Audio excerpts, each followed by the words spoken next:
This edition of the Z-Files is on the road in historic downtown Milton, Florida. And this will be one of many Z-Files programs I'm going to be doing on the road during the balance of 2016, maybe even into 17, where I'm going to be visiting other communities, Florida and Alabama, maybe even Mississippi, Louisiana, who have done things in their old historic downtowns. And why do they do that? To bring people to those downtowns, to revive them as they can. And I'm on the stage of the historic Imogene Theatre that has been here for a longer time than all of us in this room have been alive. I think it goes back to 1912 if I saw it on the outside. And I am with Kyle Verner, who is one of the fellows who has helped to bring this building to more life, more activity going on, therefore more people on the streets, and that's what the restaurants and the shops seem to like. Kyle, thank you and welcome to the Z-Files. Thanks so much. Thanks for having me. Give us, first of all, some of your background and why you're a guy that lives up in the Atlanta, Georgia area, I guess north of the outer limits of it almost. Right. I can remember my first trip to Atlanta, Georgia. The tallest building was that lady on top of the Capitol. That was the summer of 1955. Things have changed in Atlanta. A little bit different now. So why are you here and involved in this theater program? Well, I'm a believer in restoration and reclamation. Instead of tearing down what is old, I believe in taking it and repurposing it. And I had an opportunity to come down and visit Milton and saw the beauty of the river, saw the quaintness and the historic value of the downtown area. And then I was privileged enough to be given a tour of the Imogene, and I just fell in love with it instantly. It's a unique place. This building cannot be built again. And then the opportunity to play a role in the revitalization of the downtown area excited me. It's something that's in my background, and I just had to be a part of it.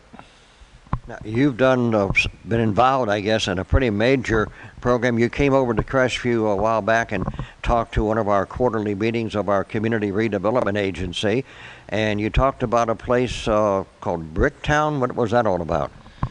Bricktown is an old industrial warehouse section that sits right next to downtown Oklahoma City in Oklahoma. And it was an abandoned warehouse district that sat across the railroad tracks from downtown. And it was the place that the city struggled with because that's where it was very crime infested. It was where the homeless lived. There was a lot of drug deals going on down there. And it was so close to downtown that it needed to be addressed. And in 1993, Spaghetti Warehouse, the restaurant, came in and bought one of the old warehouse buildings and built a restaurant. And that kind of started the stimulus of people going, hey, this is really cool. You know, the reurbanization of a downtown area. And then I owned an advertising agency in Oklahoma City, and one of my clients opened a restaurant down there, and we just kind of got involved. And what we found was that during the day, when the downtown business was thriving, that the restaurants would do pretty well during the day, but at nighttime, nobody was there, so the businesses really struggled. So we started looking for a way, how do we generate foot traffic down there in the evening time? And the way that the strategy became to create special events, bring people down there, show the citizens of Oklahoma City that there's fun activities that are family oriented. They can come down and enjoy it and have a dinner, have a meal, and it just can continue to grow and grow. And it's now considered one of the top 10 entertainment districts in the country. And do people live in that district now? Have there become homes above the businesses, above the restaurants, and some of those old warehouses that have been repurposed into either condos, townhouses, apartments, whatever? Yes. You know, the original plan was the investment was $300 million was put into the city into that area to do the infrastructure, sidewalks, street lights, add, you know, the river walk is in there. And then since that time, $9 billion of private investment has come in from developers who have bought all of the surrounding areas, and it's now full of townhomes and condos and single-family residences because people wanted to live close to this entertainment district as well as downtown. And jobs. And it has really blossomed. Toby Keith has a restaurant there. Mickey Mantle's restaurant is there. Sonic Drive-In's corporate headquarters is in Bricktown. Bass Pro Shop is in Bricktown. It's just really flourished. At the time that it was happening, it was one of the largest urban renewal projects ever done. And it's really continued to grow and grow and grow, and I'm very proud that I played a role in that. Did they use what we call the Community Redevelopment Authority kind of way to make that happen? They did. They used Community Redevelopment Authority. They used the citizens participated through a 1-cent sales tax for a period of 5 years, and that's what really was used to. The CRA money was used for the environmental studies and all of that kind of stuff, but the real construction money was paid through the citizens through a 1-cent sales tax, which was for a period of 5 years, and it raised $300 million. Interestingly enough, at the end of that 5-year period, the project was so successful that the citizens voted to extend that 1-cent sales tax for another 5 years. And then they took that money and redid all the schools in the Oklahoma City area. And then at the end of that 5-year period, the citizens voted again to extend it for another 5 years, which they then used to expand move I-40 a mile further south so that they would have more land for development in Bricktown, and it's just continued to grow and grow and grow. What would you guess the population in round numbers of the Bricktown community, we'll call it, might be now? I would suppose, I'm assuming, and I would suppose that it would be somewhere around 25,000 people live in that little area, and the business has been very successful, and it's a constant evolution that takes place, and it's also brought in a lot of outside activity. A new ballpark was built in Bricktown for the minor league baseball team that's headquartered in Oklahoma City. The Big 12 annual baseball tournament for the Big 12 conference is played in Bricktown. Whenever the NCAA basketball tournament is going on and they have regionals in Oklahoma City, then all of those people flow down into Bricktown, and there's been 3 hotels built there. I mean, it's really expanded into a dynamic environment for people to live, work, and play.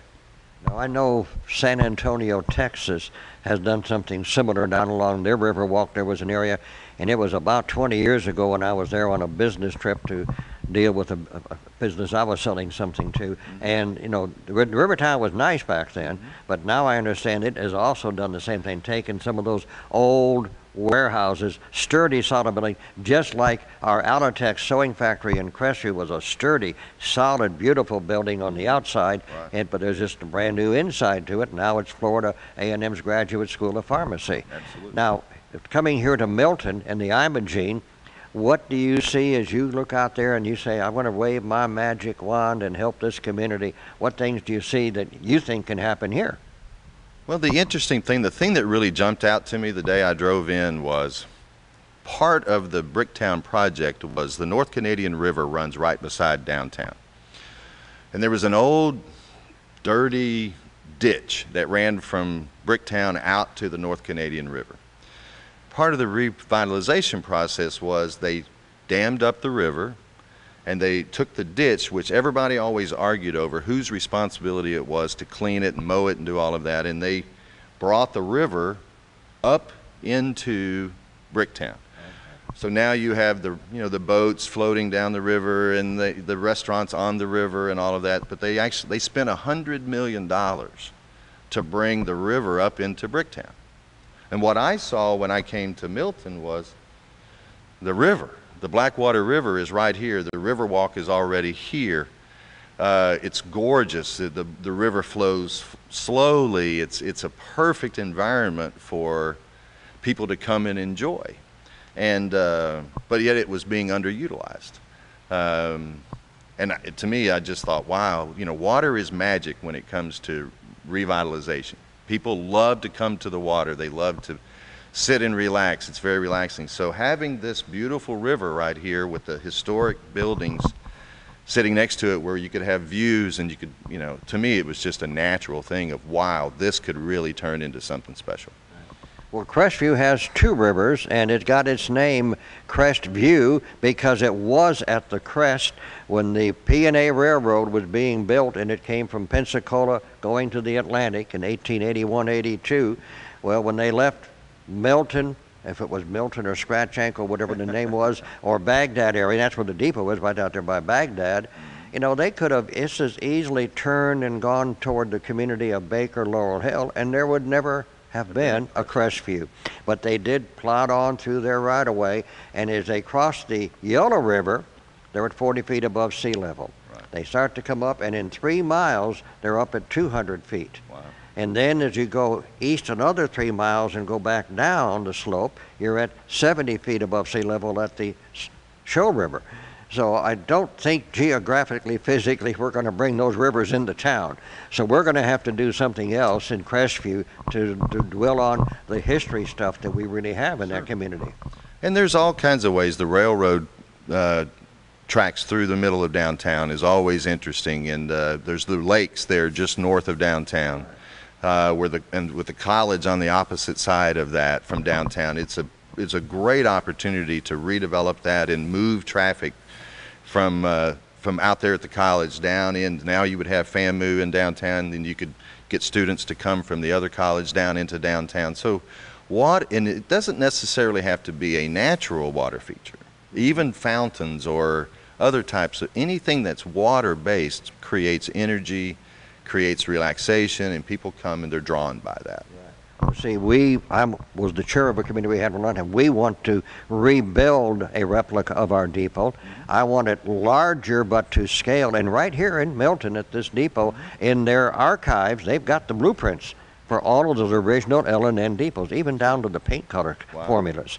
So Vernon and the guys over there have got all that stuff in their archives. Yes, but I also can see a miniature train ride going from downtown where the depot would sit down into and around Twin Hills Park. Now that first little pond was another thing that attracted the railroad folks. It was already there in the 1880s when that was Walton County.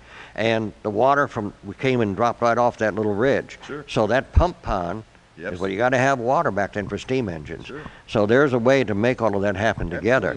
It's anything can be created.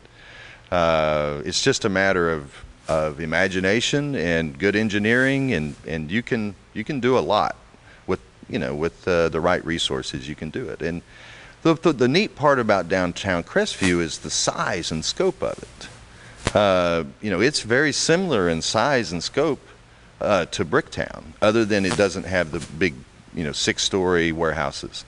But the size and scope and the ability of parking and the wide streets, there's a lot of really nice assets that the city could use. So that the infrastructure is there to really do something special with that area. It's just a matter of creating a unified vision of what the city and the citizens of Crestview want it to be. And then it's just a matter of execution and good engineering and good architects and building what you want. Okay, let's talk about now the Imogene Theatre. Yes, sir. What have you and your partner done since you took over in January of managing this for the Santa Rosa Historical Society? And the big difference between our Crestview Historic Preservation Board, of which I'm a member, we don't own anything. We just try to do certain events and promote some of the historic sites.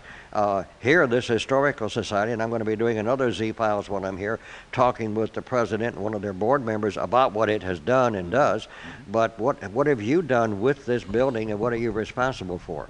When I was down last year and I met with Vernon Compton, who was at the time the existing president of the Historical Society, Vernon shared with me their vision, which is where they wanted the building to go back to what it was originally to be, which was a performing arts center. This was built as a state-of-the-art vaudeville theater back in 1912 and 13. And they wanted it to go back to that. When they first got the building restored, obviously they needed activity, and it became naturally a beautiful place for weddings. And it is a magnificent place for weddings.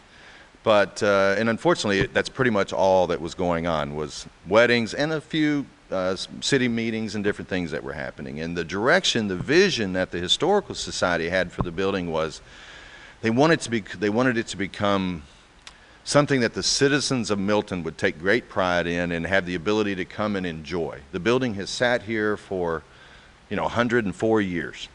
And unfortunately, for a lot of that time period, probably 4 or 5 decades, it sat vacant. So there's been whole generations of citizens of Milton and Santa Rosa County who have never had the ability to come into the theater. They never get to see or hear the history of the theater, that Roy Acuff played on this stage, that the Wizard of Oz movie played when in its original run, played in this theater, on this stage that we're sitting on today. Roy Acuff played on this stage. So they shared with us that vision, and that was the same vision that we had. So my partner, Gary Pruitt, and I, what we decided to do was we're going to turn it back to the Performing Arts Center. We're going to bring comedy, we're going to bring music, we're going to bring live music, we're going to bring all different types of live music, everything from jazz to rock to country to gospel to classic music, everything that we can, so that we reach all demographic profiles in the city. We want everything from the young children all the way up to the senior citizens to come and enjoy the building. So we started in January. Our strategy has been to focus on the weekends first, Thursday, Friday, Saturday, and then from there grow it out through the week and then push down through the day parts. And we've been able to do that. We now, today is October the 16th, and we are booked all the way through December the 17th into 2017 with shows and music and movies and just all kinds of activities that will reach all the different people in Milton, and they have the ability to come in and enjoy the theater and to see the restoration of this magnificent building that you just couldn't build anymore. It's impossible to build this building for the price. And the story of this building has withstood hurricanes. It's been through a disastrous fire, but yet the building still stands. And it is very warm and inviting, and it creates this atmosphere for the people who come, the patrons who come, where they're close to the stage. And the balcony wraps around, and the audience is able to feed off the energy of the performers, and the performers feed off of that energy.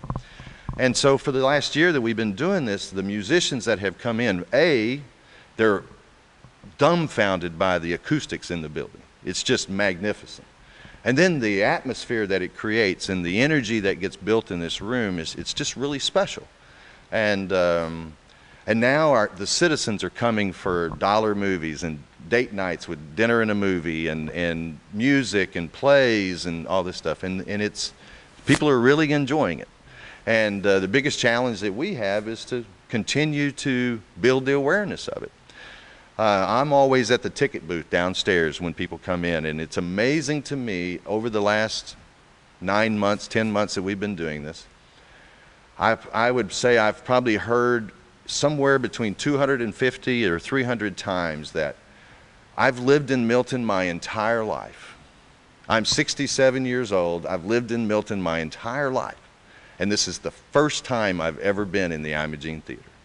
Wow. I've had people come in and say, we got married here in, 1999. Yeah. And now we get to come back and watch a play here. We get to come back and listen to music here. And I used to come here with my mother and watch movies. Now I get to bring my children here and watch movies. So it's really it's a great story. It's a great experience for the people who come. And it's a great experience for Gary and I and our associates to be able to put that on for them. Well, now, of course, one of the reasons we wanted to talk with you is part of having events on the street, in town, in the theater, is people want to have something to eat and like to have some beverages. Mm-hmm. What role does that play here?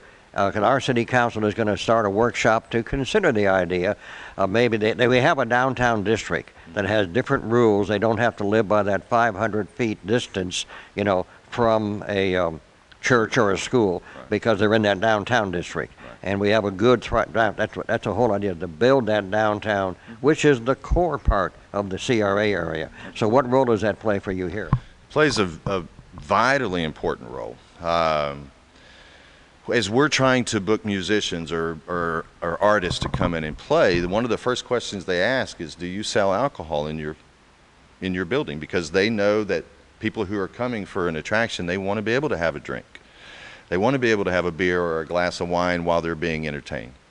So we do have a performing arts license through the Historical Society to be able to serve alcohol. We also have weddings here and special events, and brides and grooms, they want to have wine or champagne or whatever for their wedding. So being able to serve alcohol is extremely important from a profit standpoint, as well as from just the service that the customers want.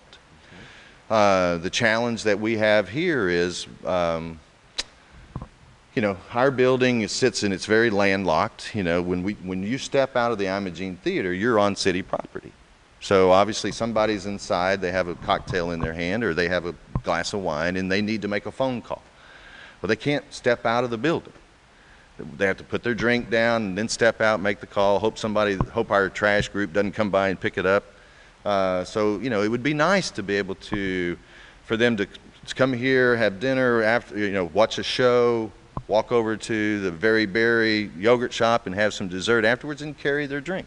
Now, that's a long way down the road, but alcohol is a vital part of an entertainment district.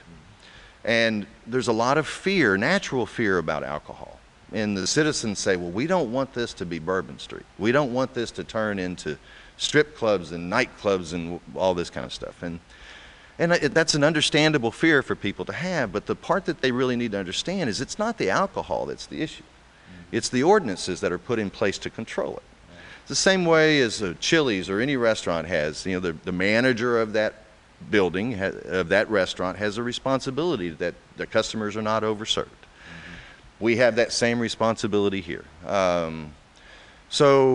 But alcohol is extraordinarily important, particularly to a higher level of restaurant. So if we're trying to attract a higher level of restaurant into downtown Milton or downtown Crestview, you know, for a fine dining restaurant, the food cost for a fine dining restaurant is significantly higher than the food cost for a fast casual restaurant. So let's say that their average meal is $22. Well, they're going to probably have $11 to $12 in food cost against that. Then they have to pay lights, they got to pay electricity, they got to pay servers, they got to pay cooks, whatever. So not being able to serve alcohol makes that business model not work. So if Crestview wants to have a fine dining type of restaurant downtown, that issue has to be addressed. So because that's where the profit for a finer dining restaurant comes from, is from the alcohol. The ability to sell wine, the ability to sell a cocktail or beer. So it's extraordinarily important from a profitability standpoint. Now for the city, it's extraordinarily important because, especially where Crestview sits, right at the top of Eglin Air Force Base, you have a lot of people who live and work out there towards the base, and maybe they want to go out for dinner. And they think, we want to be able to have a glass of wine, or we want to have a beer or a cocktail with dinner. Well, we can't find that in Crestview. So they leave and they go to Destin, or they drive over to Pensacola. And they end up spending $100 or $200 for the night. Well, that money has left the city of Crestview, and none of it is ever coming back. The city receives no benefit from it, from sales tax. Now, Destin loves you, because all of those guys are traveling over there and spending money, and gals, and they're going over there and spending money, and Destin loves you because their tax base is being built, right? And it allows them to have excess revenues. City of Crestview, the size of Crestview, the city government is challenged with, we need to be able to provide services to our, more fire, more police, more whatever. We don't have the revenue source to be able to do that. And Crestview has really 45,000 people within a 5-mile circle of our radio tower. Only 22,000 are inside the city limits. Correct. So there's that base there. 50,000 market is a big market. It's a very big market, and it could be such a revenue boost for the city. And then, the citizens get what they want. B, the city gets more revenue to be able to provide the services that they want. So alcohol plays a vital role in any kind of revitalization effort. The fear is natural, but the fear is controlled through good ordinances to make sure that the right kind of business comes in, that you don't allow an adult entertainment place to come in, or a dance club. I mean, you can control the type of business that you bring into your community through the right kinds of ordinances. Alcohol is not the issue. The issue is the proper ordinances. We could talk forever, but Kyle, we appreciate your time. My pleasure. It's neat to sit here on the stage with this historic curtain behind us. And the story of this, just real quickly, is this billboard was sold, and all of the advertisements were the businesses in the area, and it was presented by the 1941 and 42 class of Milton High School to the city. And after the fire in the Imogene in 2009, this billboard was found underneath the stage, and it survived. The Historical Society has had it preserved and refinished, and we use it all the time for a backdrop. And it's special. It's really a neat backdrop. We're going to get into that more on our next Z-Files we're going to be doing, talking about the Historical Society. So that's the Z-Files for us on the road here for this segment as we visit at the Imogene Theatre in historic downtown Milton, Florida.